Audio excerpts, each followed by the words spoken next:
Welcome to Katra Karpitha channel. இப்போ என்ன பார்க்க போறோம்னா top 1000 history plus INM question part 16 video போட்டுட்டு இருக்கோம். இதுக்கு முன்னாடி வீடியோ 15 வரைக்கும் போட்டுருக்கோம். பார்க்கறதுக்கு நம்ம சேனல்ல பிளேலிஸ்ட் இருக்கு, செக் பண்ணி பாருங்க.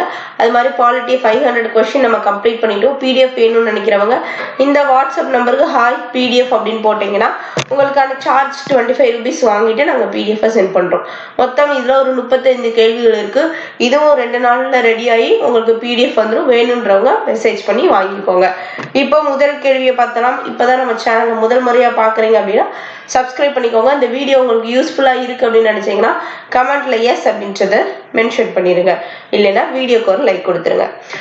முதல் கேள்வி, முதலாம் ராஜேந்திரன் எந்த வருடம் அரச பொறுப்பேற்றார்? இதற்கு சரியான விடை ஆப்ஷன் சி 1923. முதலாம் ராஜேந்திரன் 1023 அப்ப அரச பொறுப்பேற்கிறாரு. அடுத்து இரண்டாவது கேள்வி, மேலை சாளுக்கிய அரசின் மீது முதலாம் ராஜராஜ சோழன் எப்போது போர் தொடுத்தார்?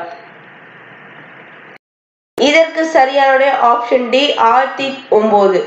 மேலை சாளுக்கிய அரசின் மீது முதலாம் ராஜராஜன் 1009 போர் தொடுத்திருக்காரு. அடுத்து மூன்றாவது கேள்வி, டேஷ் என்னும் பெயர்களை கொண்ட சோழ அரசர்கள் தங்கள் கொடி வழியாக சேர்ந்தவர்கள் என செப்பேடுகள் குறிப்பிடப்பட்டுள்ளனர். இதற்கு சரியான விடை ஆப்ஷன் டி இவை அனைத்தும். அப்போ என்னென்ன? கிள்ளி, கரிகாலன், கோச்செங்கன் அப்படின்ற பெயர்களை கொண்ட சோழ அரசர்கள் தங்கள் கொடி வழியா சேர்ந்தவர்கள் அப்படின்னு செப்பேடுகள் சொல்லியிருக்குன்னு சொல்லியிருக்காங்க. அடுத்து நான்காவது கேள்வி, யார் நாட்டின் எல்லையை ஆட்சி முறையின் அடித்தளத்தையும் விரிவுபடுத்தினார்? யார் நாட்டோட எல்லையையும் ஆட்சி முறை அடித்தளத்தையும் விரிவுபடுத்தியிருக்கான்னு கேட்டிருக்காங்க. இதற்கு சரியான விடை ஆப்ஷன் ஏ பராந்தக சோழன். பராந்தக சோழன் நாட்டோட எல்லையும் ஆட்சி முறையையும் அடித்தளத்தையும் விரிவுபடுத்தியிருக்காரு. அடுத்து ஐந்தாவது கேள்வி, உள்நாட்டிலும் கடல் கடந்து வணிகத்தை ஊக்குவிப்பதற்காக யார் சுங்க வரியை நீக்கினார்னு கேட்டிருக்காங்க. இதற்கு சரியான ஆப்ஷன் சி குலோத்துங்கன். உள்நாட்டிலும் கடல் கடந்து வணிகத்தை ஊக்குவிப்பதற்காக சுங்கவரி டாக்ஸை யார் நீக்கியிருக்கா? குலோத்துங்கன். அடுத்து ஆறாவது கேள்வி, நில உடைமையாளர்கள் டேஷ் பட்டத்தை பெற்றிருந்தனர்? இதற்கு சரியான ஆப்ஷன் ஏ கிலார். நில உடைமையாளர்கள் கிலார் அப்படின்ற பட்டத்தை பெற்றிருக்காங்க. அடுத்து ஏழாவது கேள்வி, அரசரும் உள்ளூர் தலைவர்களும் டேஷ் என்ற வரியை வசூலித்தனர். எந்த வரியை வசூலிச்சிருக்காங்க? Option C ஒப்படி. ஒப்படி அப்படின்ற வரிய அரசர்களும் உள்ளூர் தலைவர்களும் வசூலிச்சிருக்காங்க. இதெல்லாம் சோழர்களோட கொஸ்டின். அடுத்து எட்டாவது கேள்வி, தாராசுரம் கோயில் யாரால் கட்டப்பட்டது? இதற்கு சரியான விடை ஆப்ஷன் பி இரண்டாம் ராஜராஜன். தாராசுர கோயில் இரண்டாம் ராஜராஜனால கட்டப்பட்டது. அப்போ பிரகதீஸ்வர கோயிலில் கருவறை மீது அமைக்கப்பட்ட விமானம் டேஷ் டன் எடை கொண்ட ஒரே கல்லால் ஆனது. பிரகதீஸ்வர கோயில யார் கட்டுனான்னு தெரிஞ்சு அப்படின்னா கமெண்ட் பாக்ஸ்ல கமெண்ட் பண்ணுங்க. தெரியல அப்படின்னா நோன் கமெண்ட் பண்ணுங்க, நான் ரிப்ளை பண்றேன். பிரகதீஸ்வர கோயில் கருவறை மீது அமைக்கப்பட்ட விமானம் டேஷ் டன் எடை கொண்டது. இதற்கு சரியான விடை ஆப்ஷன் டி 80 டன். அடுத்து 10வது கேள்வி, எப்போது செங்கல்பட்டு அருகில் உள்ள திருமுக்கூடல் சமஸ்கிருத கல்லூரி அமைந்தது? இதற்கு சரியான விடை இந்த இடத்துல 1067 மாத்திக்கோங்க, அதுதான் கரெக்டான ஆன்சர். செங்கல்பட்டு அருகில் உள்ள திருமுக்கூடல் சமஸ்கிருத கல்லூரி 1067 அமைஞ்சிருக்கு. அடுத்து 11வது கேள்வி, காஞ்சிபுரத்தை யார் கைப்பற்றினார்? இதற்கு சரியான விடை ஆப்ஷன் டி தெலுங்கு சோழன். தெலுங்கு சோழன் தான் காஞ்சிபுரத்தை கைப்பற்றியிருக்காங்க. அடுத்து 12வது கேள்வி, மணிமேகலையை இயற்றிய சீத்தலை சாத்தனார் டேஷ் சேர்ந்தவர் ஆவார்? எந்த ஊரை சேர்ந்தவர்னு கேட்டிருக்காங்க. இதற்கு சரியான ஆப்ஷன் ஏ மதுரை. அப்போ மணிமேகலை இயற்றியது யாரு? சீத்தலை சாத்தனார். எந்த ஊரை சேர்ந்தவர்? மதுரையை சேர்ந்தவர். அடுத்து 13வது கேள்வி, முதலாம் பராந்தகனிடம் தோற்ற இரண்டாம் ராஜசிம்மன் எப்போது நாட்டை விட்டு வெளியேறினார், ஓடினார்னு கேட்டிருக்காங்க. இதற்கு சரியான விடை ஆப்ஷன் சி 1920. முதலாம் பராந்தகனிடம் தோற்ற இரண்டாம் ராஜசிம்மன் எப்போது நாட்டை விட்டு ஓடிருக்காரு? 920ஆம் ஆண்டு ஓடிருக்காரு.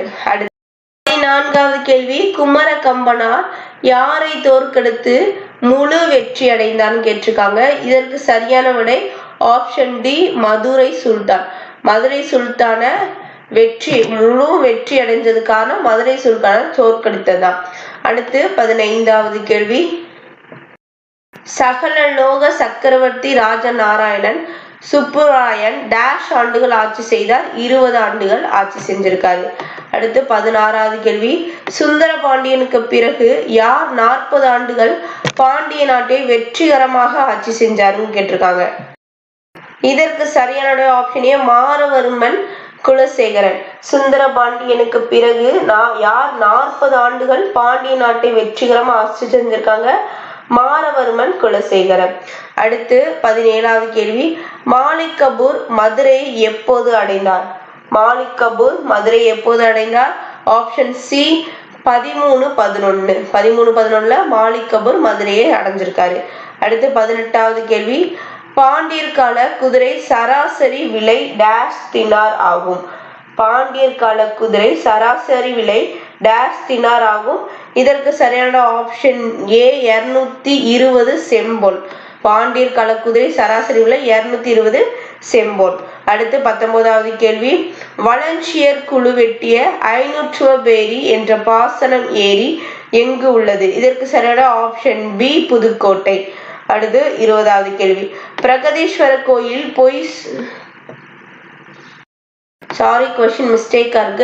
பிரகதீஸ்வர கோயில் வெளி சுவர்களை குறிக்கப்பட்ட எந்த உருவம் சிறப்பு மிக்கவைன்னு கேட்டிருக்காங்க. இதற்கு சரியான ஆப்ஷன் டி இவை அனைத்தும். அப்ப என்னென்ன? Option A Lakshmi, option B Vishnu, option C Pichaichadanar அப்படின்றது. இவை அனைத்துமே பிரகதீஸ்வரர் கோயில வெளி சுவர்கள குறிப்பிடப்பட்ட ஒரு சிறப்பு மிக்க உருவம் சொல்லியிருக்காங்க. அடுத்து 21வது கேள்வி. ராஜேந்திரன் கடற்படை டேஷ் மீது தாக்குதல் தொடுத்தது? இதற்கு சரியான ஆப்ஷன் ஏ ஸ்ரீவிஜயா. ராஜேந்திரன் கடற்படை ஸ்ரீவிஜயா மீது தாக்குதல் தொடுத்தது. அடுத்து 22வது கேள்வி. ராஜேந்திரன் டேஷ் பட்டங்களை சூடிக்கொண்டார்? இதற்கு சரியான ஆப்ஷன் ஏ கடாரம் கொண்டார். ராஜேந்திரன் கடாரம் கொண்டான் அப்படின்ற பட்டங்களை சூட்டி கொண்டிருக்காரு. அடுத்து 23வது கேள்வி.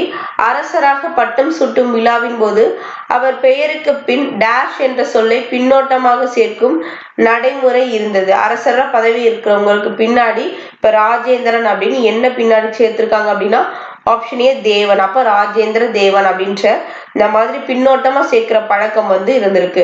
அடுத்து 24வது கேள்வி. சோழ அரசர்கள் தங்கள் ஆன்மீக வழிகாட்டி அல்லது ராஜ குருக்களாக யாரை நியமித்தனர்? இதற்கு சரியான ஆப்ஷன் சி பிராமணர்கள். சோழ அரசர்கள் தங்கள் ஆன்மீக வழிகாட்டி அல்லது ராஜ குருக்களாக யாரை பணியமைச்சிருக்காங்க? பிராமணர்களை. அடுத்து 25வது கேள்வி. ஒரு களம் என்பது டேஷ் கிலோ ஆகும்? இதற்கு சரியான ஆப்ஷன் பி 28. ஒரு களம் என்பது 28 கிலோன்னு சொல்லியிருக்காங்க. அடுத்து 26வது கேள்வி.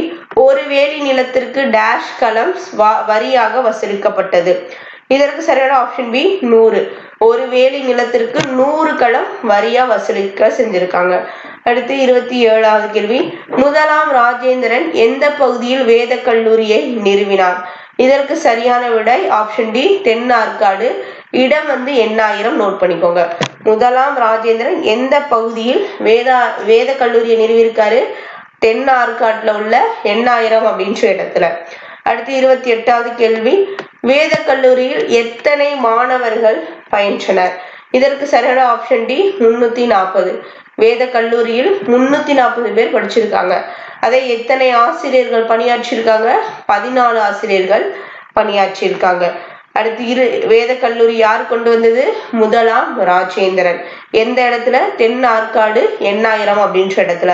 எத்தனை ஆசிரியர்கள் இருந்திருக்காங்க? 14 ஆசிரியர்கள். மாணவர்கள் எத்தனை பேர் இருந்திருக்காங்க? 340 பேர். அடுத்து 30வது கேள்வி. எப்போது செங்கல்பட்டு அருகில் உள்ள திருமுக்கூடலில் சமஸ்கிருத கல்லூரி அமைந்துள்ளது? இதற்கு சரியான ஆப்ஷன் சி 1067. இந்த கொஸ்டின் நம்ம முன்னாடி பார்த்திருப்போம். எப்போது சமஸ்கிருத கல்லூரி புதுச்சேரிக்கு அருகில் உள்ள திருபுவனியில் தொடங்கப்பட்டுள்ளது அப்படின்னு கேட்ட கேள்வியை நம்ம ஆல்ரெடி பார்த்திருப்போம். பார்த்து வச்சுக்கோங்க. அடுத்து இது 1048. அடுத்து 32வது கேள்வி. எப்போது வரை சோழ அரச மரபு நிலையாக இருந்தது? இதற்கு சரியான ஆப்ஷன் பி 9 to 13ஆம் நூற்றாண்டு வரைக்கும் சோழ மரபு நிலையா இருந்திருக்கு. அடுத்து 33வது கேள்வி. 1279 முதலாம் மாறவர்மன் குலசேகர பாண்டியன் கடைசி சோழ அரசனாக எந்த சோழனை தோற்கடித்தார்? இதற்கு சரியான விடை ஆப்ஷன் டி 3ஆம் ராஜேந்திரன். 1279 முதலாம் மாறவர்மன் குலசேகர பாண்டியன் கடைசி சோழ அரசனான 3ஆம் ராஜேந்திரனை தோற்கடிச்சிருக்காரு. அடுத்து 34வது கேள்வி. எங்கு நடைபெற்ற பட்டம் சூட்டும் விழாவில் சடையவர்மன் ஸ்ரீவல்லபன் அரசர் ஆக முடிசூடி செங்கோல் ஏந்தி அரியணையில் அமர்ந்தார்? இதற்கு சரியான ஆப்ஷன் ஏ மதுரையில பட்டம் சூட்டும் விழாவில் சடையவர்மன் ஸ்ரீவல்லபன் அரசராக முடிசூடி செங்கோல் ஏந்தி அரியணை ஏறியிருக்காரு. அடுத்து இந்த வீடியோட கடைசி கேள்வி. 2ஆம் பாண்டிய அரசின் சிறப்பு மிக்க ஆட்சியாளர் யார்? இதற்கு சரியான விடை ஆப்ஷன் டி சுந்தரபாண்டியர். 2ஆம் பாண்டிய அரசின் சிறப்பு மிக்க ஆட்சியாளர் யார்? சுந்தரபாண்டியர். இந்த வீடியோ உங்களுக்கு யூஸ்ஃபுல்லா இருக்குன்னு நினைச்சீங்க அப்படின்னா கமெண்ட் பாக்ஸ்ல எஸ் அல்லது வீடியோக்கு லைக் கொடுங்க. நம்ம சேனலை இப்போதான் ஃபர்ஸ்ட் டைம் பாக்குறீங்கன்னா சப்ஸ்கிரைப் பண்ணிக்கோங்க. இந்த வீடியோ பிடிச்சிருச்சுன்னா லைக் பண்ணுங்க, ஷேர் பண்ணுங்க, சப்ஸ்கிரைப் பண்ணிக்கோங்க. நன்றி.